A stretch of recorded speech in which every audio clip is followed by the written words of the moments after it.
This is Dr. Rob Harter with the Nonprofit Leadership Podcast, Making Your World Better. What does it take to be an effective nonprofit leader today? What are the biggest challenges? What are the biggest obstacles? How should nonprofits fundraise in an economy that is constantly changing? All of these reasons combined led me to start this show. And it's my hope that through this series, people can learn not only what it takes to be an effective nonprofit organization, but to hear from effective leaders who are successfully making a positive impact in their communities. We hope you enjoy the show, as together we hear how they are making their world better. Hey everybody, thanks so much for tuning in. Welcome back to the show. I'm Rob Harter, your host for the Nonprofit Leadership Podcast. So today, we've had the privilege here on the show to interview lots of different foundations. Most recently, Newman's Own Foundation. We've also had the Walmart Foundation. We've had the Hilton Foundation, among others. So we have another foundation on the show today. It's the Caterpillar Foundation. They started in the Midwest, but now they're based out of DC. And why I think it's always interesting to have foundations on this show is because, well, a couple of reasons. Number one, they just give a lot of money to organizations, both locally, statewide, throughout the country in America, and then also, of course, around the world. Now, I think foundations are going to play even a bigger role than they already are because we're living, particularly in the American context, with all these very large federal cuts, right, in funding. And what does that do? Well, where's the money going to come from in order to support these nonprofit organizations and social impact causes? A lot of the pressure now probably is landing more on foundations. So I asked this question of my guest today. That's of many questions I ask, but I think that's an interesting thing to think through. And my guess is if you are either an executive director or CEO of your social impact organization, or if you're a development director, you are trying to diversify your income, right? You're diversifying your fundraising. And particularly if you relied on some federal grants and you're going to lean into foundations. And so she'll share, one of the questions I ask her actually is, what should social impact organizations know when it comes to asking for money from foundations like her own?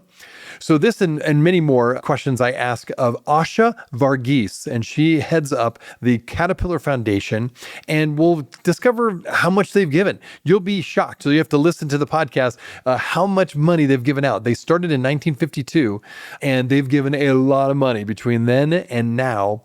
And then at the very beginning of the podcast, I asked her the question about this major, milestone of how much money they've given away.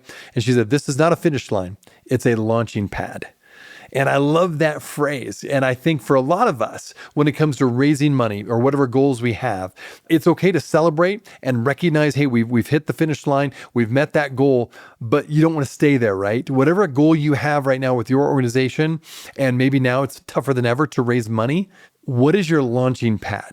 Not what's your finish line, but what's your launching pad? That's the approach that Asha takes to what she's doing there at the Caterpillar Foundation. It's a fascinating conversation. Always love having you tuning into the show. Now on to my interview with Asha.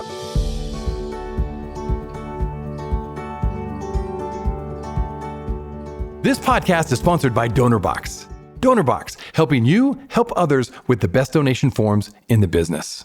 Well, welcome back, everybody, to the Nonprofit Leadership Podcast. I'm your host, Rob Harter, and I'm excited to invite Asha Varghese to the show today. Asha, thanks for joining on. Great to be here, Rob. Absolutely. Well, I really have had the joy, if you will, of having many foundations on the show. We've had the Walmart Foundation, we've had the Hilton Foundation recently, and the Newman's Own Foundation, all doing really good work. And like I was saying right before we hit record, it's always interesting, like the foundation you represent is a name that everyone knows. People know these corporate names, but I think what is interesting is a lot of people, maybe even most people, don't know the foundation that you represent and all that you're doing to give money back into communities and across the world in your case. So I'm really excited to lay out a few things for my listeners so they know about, what you're doing. So number one, you work for the Caterpillar Foundation, and I'll give a couple of numbers here, or actually one big one for my listeners, just to get the scope and the scale of what the Caterpillar Foundation has done. Since the founding of 1952, you've given out $1 billion through your foundation, which that's incredible. That's a lot of money given to all kinds of causes all across the world. So maybe we'll start with that. What does it mean to you that this foundation has given that much money over all these years to invest in communities all over the world? You're right, Rob, in that today and this year, we're celebrating a remarkable milestone. As you said, it speaks volume about not just the number, but also the long-term commitment and the impact that we've had, the global impact that we've had as a foundation. So the Caterpillar Foundation has officially reached 1 billion in investments since its founding in 1952. And, it's more than a number to us. It is really the testament of that sustainable progress, 7 decades of empowering community, being with the communities to really focus from anywhere from disaster relief to education to sustainable infrastructure, and really focusing on that economic opportunity. So it's a reflection of Caterpillar's core values, especially the belief that stronger communities really build strong businesses. So the foundation's work really amplifies this by supporting our partners on the ground who are really driving that change, that real lasting change. So I just want to be very clear that this milestone is in the finish line for us. It's really a launch pad. And so that's what it really means to us at the foundation and to me.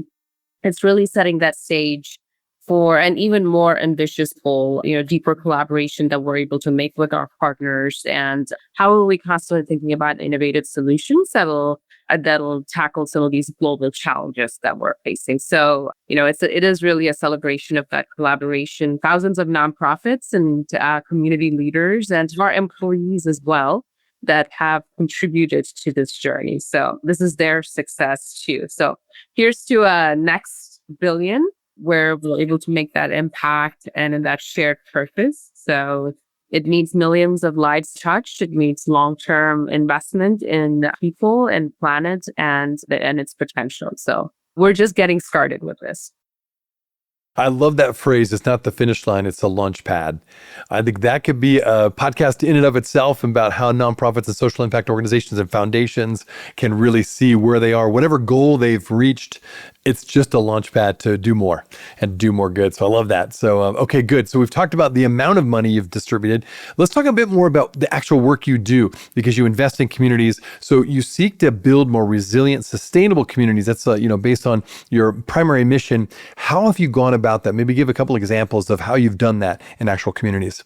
Yeah, and for the last 70 years, Caterpillar Foundation has invested in communities. And what started off as giving to a firehouse in East Peoria, so humble beginnings, have expanded us to across multiple continents, across many countries. This isn't just a focus on philanthropy. It's really about a broader vision of corporate social responsibility and how we're showing up in communities. So our mission, as you said, is simple but powerful. How are we helping build that strong, resilient communities? And there's a threefold approach that we take, which has that deep-rooted impact.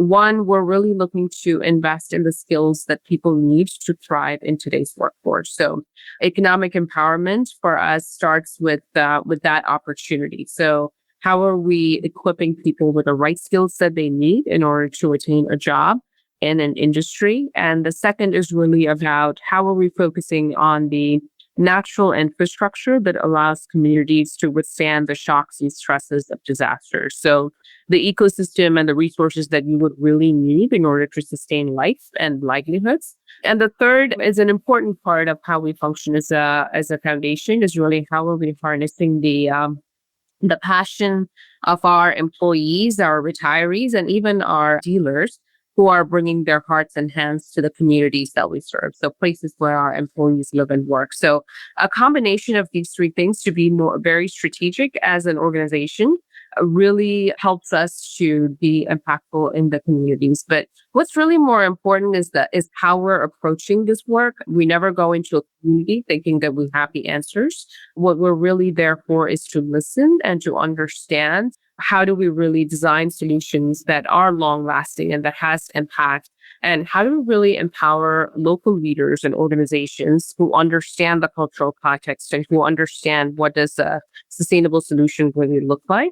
How do we work with them within these strategic pillars to really make that impact? So those are some of the ways in which we're really engaged and happy to kind of walk through some of those examples of how we collaborate across sectors and how we look at this beyond philanthropy. And it's about collaboration. It's about that purpose. And I say we're truly privileged to be part of that journey with the communities. Well, I love hearing just kind of your approach to things. And another thing is a real hallmark that I've learned about the Caterpillar Foundation specifically is your disaster preparedness. In other words, you work with some major disasters around the world and you really provide that preparedness and come alongside communities that have been hit by a bad disaster. Talk about that. How do you balance on the one hand, its efforts between these disasters, which sadly, there's kind of a disaster all the time, right? Around the world anyway. There's always something that's happened because of weather patterns or whatever's going on, earthquake. How do you do that? But also I know you're trying to build resilient communities and develop more financial empowerment. How do you kind of come at a crucial moment, a critical moment where you're probably bringing lots of the help that's coming from one direction to the community, but then you're also wanting to sustain that community and help come alongside and help raise up, leaders and help the community itself to really stand on its own 2 feet and move forward. So how do you do that? You talked about workforce development and really training people on jobs. Talk about more about how you keep that priority in straight and where you're not coming in and then staying, and in a sense, then people just become dependent on all the, donations you give to them and all the relief aid, if you will, but you're really actually empowering them to lead for themselves. I think you summarized it so well on how Okay. we approach our work.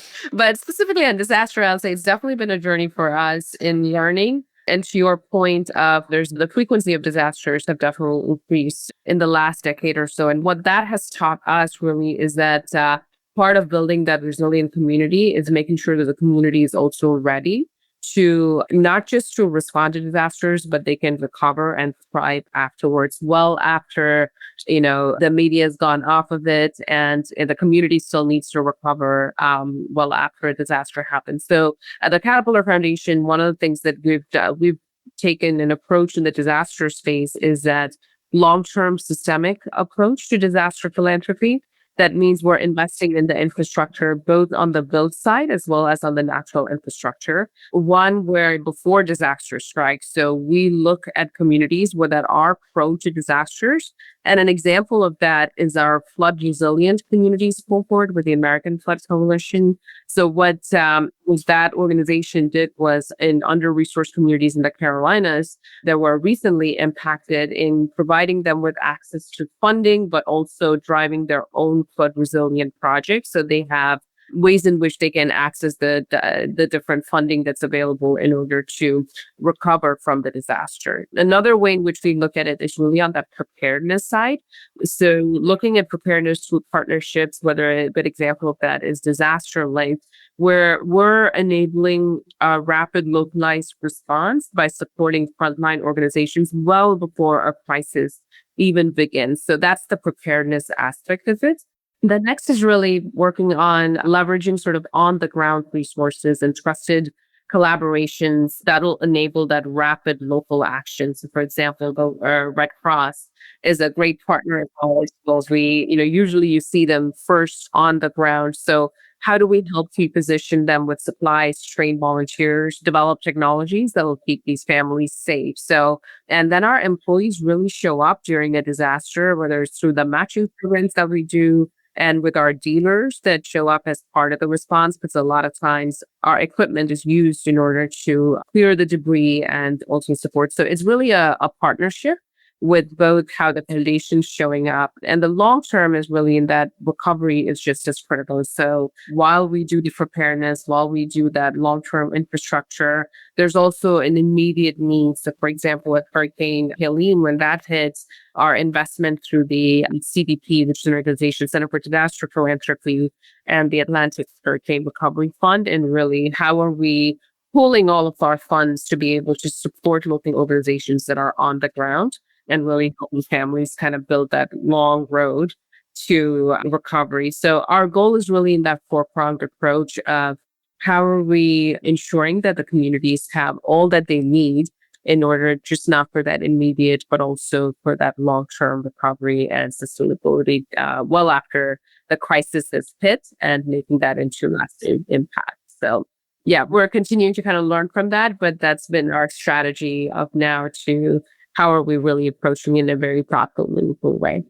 Well, this would be interesting for my listeners, I think, because we all see the disasters that happen in front of our TV now, because we have 24-hour news coverage. And so you'll see these disasters. And you're right, the American Red Cross, or just the Red Cross internationally, typically is one of the first groups on the ground there helping. So give us a scenario like, so say the Red Cross is there, and then you would come alongside with what logistical help, material help, people help, all the above. Tell us, how does that kind of split up? And you say you partner with them. And I'm sure there's other people too on the ground, even government workers, perhaps government, maybe FEMA, people at places like that when it's say something in America.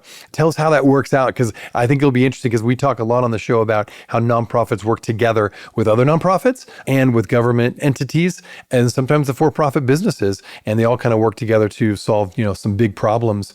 And here's a real tangible on the ground level in a disaster situation. So maybe for my listeners, talk a little bit more. How does that actually roll out on the street level? Yeah, and it really depends on the nature of the disaster. And it goes back to sort of making sure that we're listening to what the community needs rather than just going in and saying, well, let's give you more of any one resource, where, we try to look and see where's the coordination happening and how is it being coordinated. So with the American Red Cross, through their annual disaster giving program, it allows us to pre-fund the organization, because they're typically out there training folks. They're, preparing for the materials that they need. Because once a disaster strikes, it's a little too late for us to, making sure that, they have all the right skills and the right resources to get on the ground and do what they need to do right away. So that's one element of it. The other piece is really then understanding who is providing the support and where do they need the support, and how can we bring the full DNA of the company to really show up in that support, whether that's in the form of power, whether that's in the form of equipment. And that's where our dealers really show up, because they're on the ground and they're able to provide the resources they need in order to support local organizations, or even providing our own, technical force to be able to provide that support. So LA Fires is a good example of how our machines helped in that process. And then sometimes you just need to be able to pull resources to say, this needs to be done in a very systemic fashion, and working with organizations like FEMA to then be able to say, how are funds being deployed, and just having a very systemic approach. And that's one of the great things I really like about how we have learned from disasters, where rather than it being a chaos and everyone just kind of, coming at it from different angles, really coordinating our efforts, especially from the corporate sector, to then say, whether it's the funding, whether it's the equipment, what other resources, and how do we really show up during that relief effort. And then it's that long term of how do we reduce the impact of these disasters and the costs that's associated with a recovery. And that's where our natural infrastructure solutions, like mitigation on flooding, on fire, all of those programs really come to play in with various partners. And I give 100% kudos to all of our partners that are doing the work on the ground. And it's really impactful to kind of see when we really let them do what they're good at and what they bring to the table. It's a beautiful recipe of long-term impact. It's always impressive to see organizations like your own and the Red Cross and others that come together, particularly when people are in crisis. And I really do like your approach of the preparedness of preparing people before the crisis hits, so that when the crisis does hit and the hurricane does come through, like there's teams and there's a system in place to kind of respond accordingly. And that's another big piece of what you do, really, again, thinking of the long-term sustainability and preparing people and for a longer resilient future, is you're really investing in jobs for tomorrow. Maybe you could talk about that. What are some examples of some of the initiatives when it comes to helping people prepare for the jobs of both today, but also tomorrow? I mean, we're living in a world where AI is taking over, right? And jobs are changing. The types of jobs that are available that used to be maybe available even a few years ago have gone away. So how are you shifting with all the changing environment around us, particularly in the areas of technology? Yeah, it's one of the most exciting priorities that I'm very excited about as well, because preparing people for the jobs of today and tomorrow is one of our biggest priorities, because as you said, the future of work is changing fast. And we want communities to be prepared. And one of the exciting initiatives that we supported this year, just to give you a glimpse of sort of how our partners are showing up, is a partner of ours called Learning Undefeated. So we came out with a mobile education lab, which is a breakout box. And if you've ever done something like an escape room, it's a similar concept that brings hands-on manufacturing experience directly to the schools across the US. So one of the things that you'll find is that not very many students are excited about the space, and how do you really bring more of that STEM awareness and showcase how technologically advanced and innovative some of these manufacturing spaces can be. So it's more than just a classroom on wheels. The students really get to explore real world career paths through those interactive missions that they go through in this learning undefeated of the breakout box. And not only the students, but also teachers. We provide them with the right skills and the kits that they can bring back to the classrooms so they can incorporate that into their lessons to make sure that just because the student get awareness doesn't mean their teachers are also equipped to be able to give them the right tools and the topics and the counseling.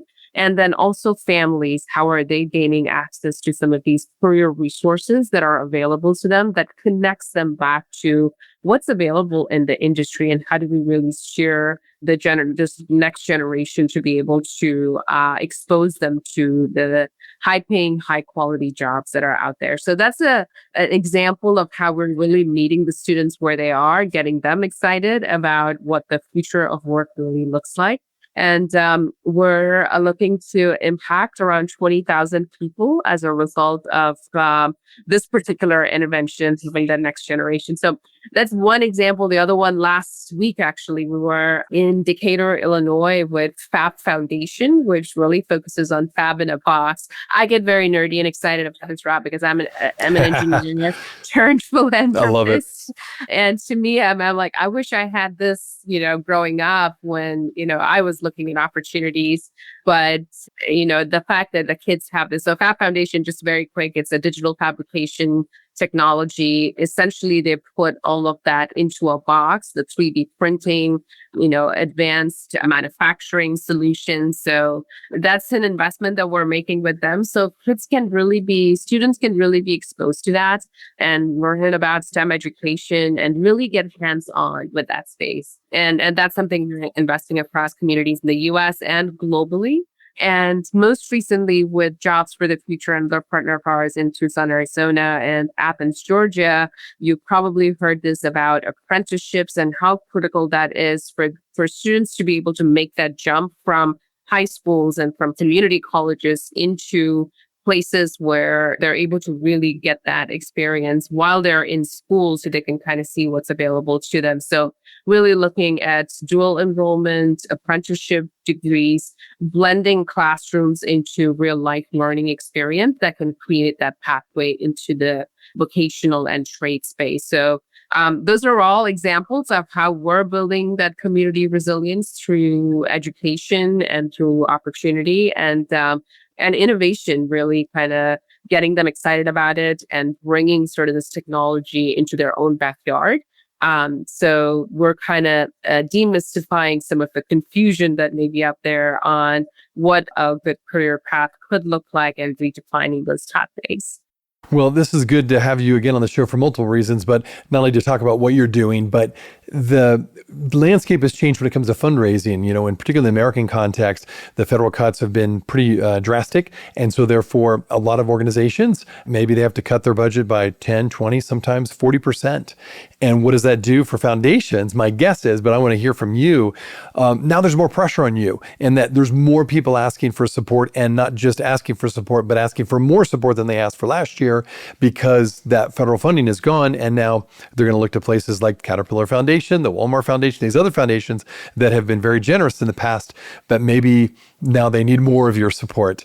Tell me about how it's impacting you. What have you seen on the ground, even with the partners that you work with? How are these funding cuts and just the fundraising landscape as a whole, the fact that, giving to charities and nonprofits has dropped.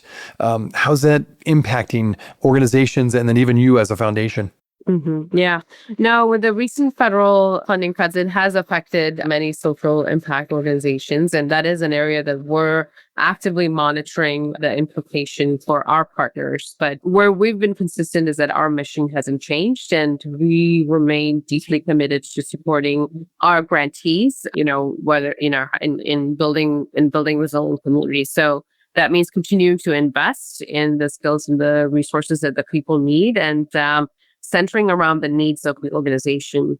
What this has really allowed us to do is lean in and really collaborate to listen and understand where we can identify meaningful opportunities with our partners so that the impact and the outcome really remains strong. And I see this as an opportunity really to get creative with the resources that we have, but also understand through collaboration and leveraging each other's, whether it's funding or whether it's even the talent that we're able to provide pro bono, sometimes to really help organizations be as effective as they were. But it is an area that we're continuing to monitor, but also continuing to support where and when we can with our organizations. So the work continues to, keep going in those communities and the impact is seen. So more to come on that front, I'm sure, from an environment standpoint. But really for us, it's that continued impact and continued commitment to supporting our partners. We'll be right back.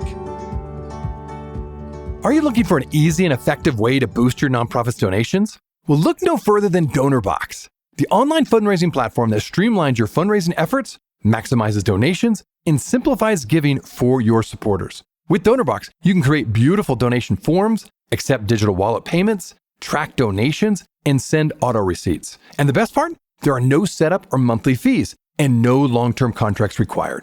So what are you waiting for? Visit donorbox.org today to get started. That is www.donorbox.org.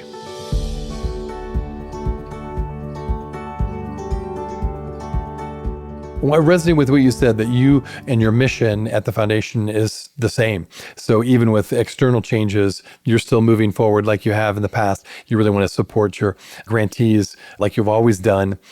Maybe that's another question I wanted to ask you, that for those who are listening, and not just for other foundations, but social impact organizations as a whole, what would you pass on as advice when it comes to, you've found success in creating systemic, sustainable community impact through philanthropy? What things have you learned along the way? What advice would you pass on to other social impact organizations, or for that matter, other foundations, that really has been something you have learned that you like to pass on?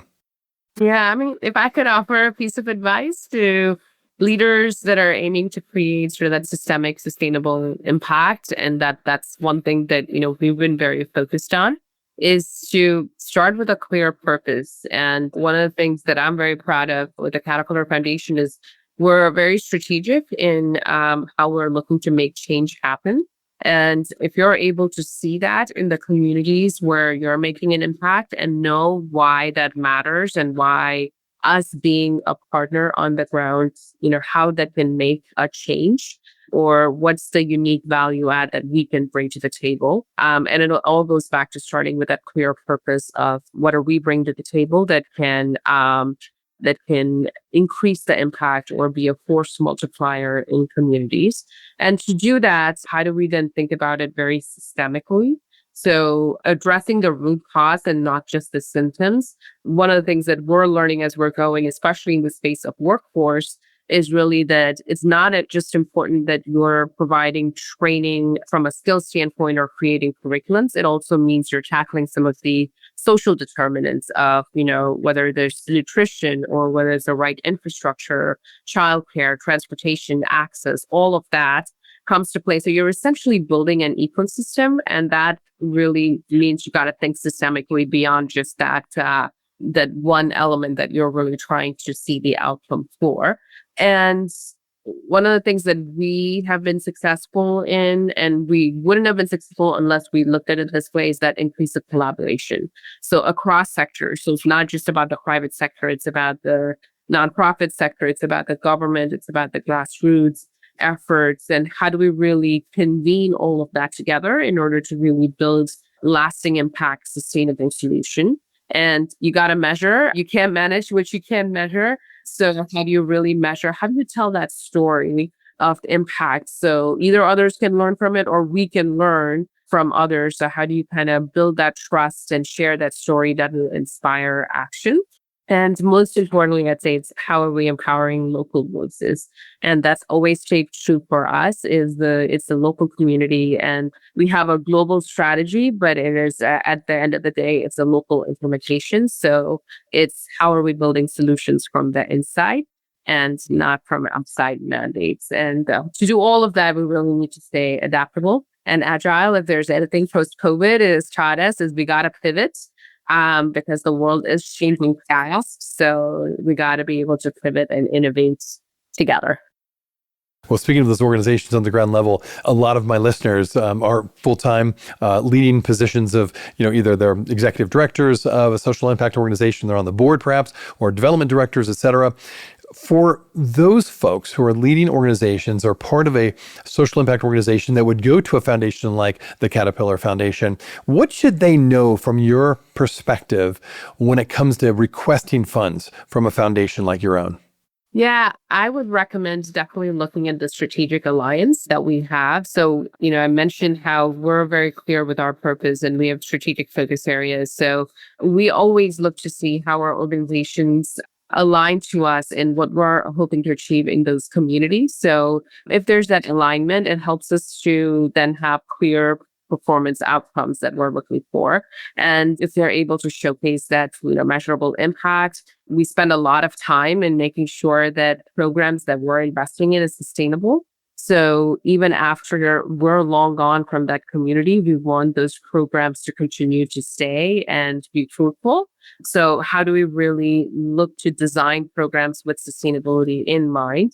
And it's not just about numbers either. It is about that authentic collaboration. It is about building trust both ways, and it is about transparency for that long-term change. So when you're crafting a proposal, make sure it's rooted in that purpose and it's backed by evidence and it's driven by community voices. So always go back to that to say some of the best solutions from that local level, but make sure that it is measurable and impactful. And you should leave space for conversation because we're learning as we're going. So we're always open to learning and evolving together. So how do we do that without always having sort of a fully baked solution, but really going at it together with our partners so we can be as impactful? Super helpful. Well, thank you for that. And for my listeners also who want to maybe get to know a little bit more about you or learn about the Caterpillar Foundation, where would you send them? Where's the best place for them to learn about that information?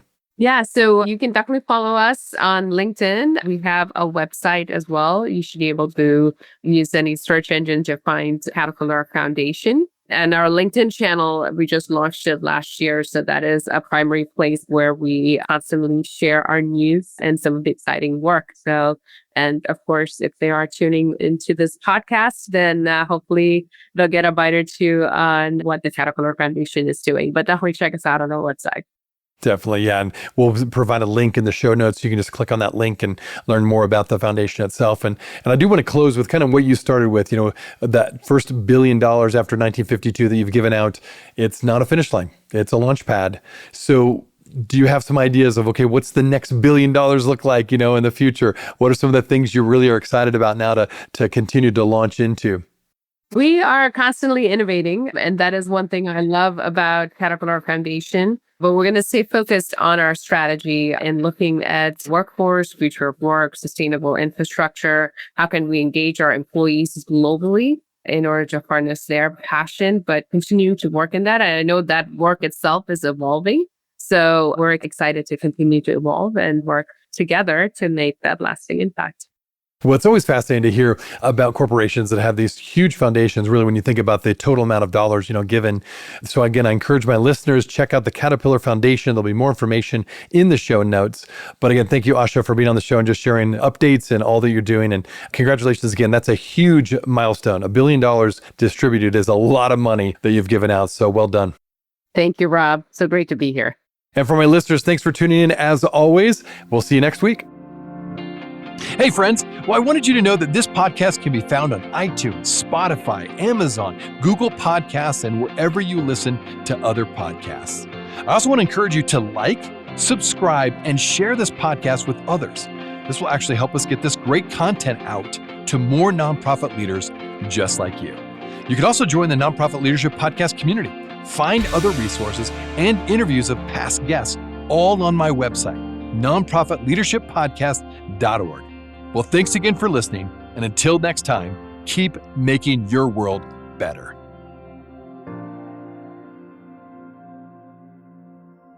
This podcast is sponsored by DonorBox. DonorBox, helping you help others with the best donation forms in the business.